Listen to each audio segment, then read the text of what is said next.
Hello, good morning. तर आम्ही अक्कलकोटमध्ये आहोत आणि सकाळचे 4 वाजलेले आहेत. काल आम्ही रात्री तुळजापूरहून आलो आणि अक्कलकोटमध्ये इथे स्टे केला. आणि सकाळी 5 वाजता अक्कलकोटमध्ये स्वामींची काकड आरती असते. तर आता आम्ही आवरणार आहे आणि स्वामींच्या काकड आरतीला जाणार आहे. चला तर मग आवरूया. 5 वाजलेले आहेत सकाळचे. पार्किंगला आम्ही गाडी पार्क करून आता मंदिराकडे चाललेलो आहे.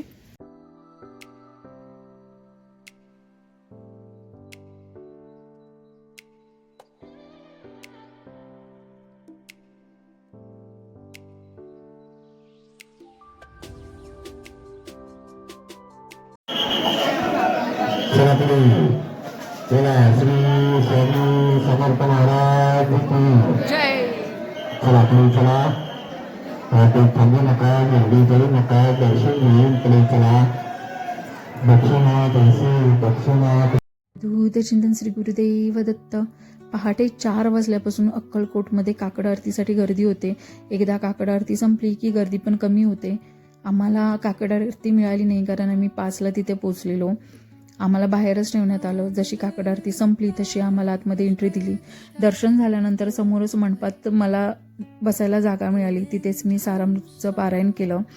1 तास लागतो सारामृत वाचायला आणि भरपूर दिवसापासून माझी इच्छा होती की अक्कलकोटमध्ये मी सारामृतचं पारायण करावं आणि स्वामींनी ती पण माझी इच्छा पूर्ण केली. जसं दर्शन झालं, सारामृतचं पारायण झालं, आम्ही बाळाप्पा आणि चोळाप्पा यांच्या मठात गेलो. कारण सगळ्यात पहिल्यांदा अक्कलकोटमध्ये जेव्हा स्वामी आले तेव्हा चोळाप्पांच्या घरीच राहायचेत आणि बाळाप्पा हे त्यांचे सर्वात जवळचे आणि सगळ्यात प्रिय असे भक्त होते. त्यामुळे मला तिथे पण जायचं होतं, म्हणून आम्ही तिकडे जाण्यासाठी निघालो. तुम्हाला जर हा आमचा व्हिडिओ आवडला असेल तर नक्कीच माझ्या चॅनलला लाईक, शेअर आणि सबस्क्राईब करा.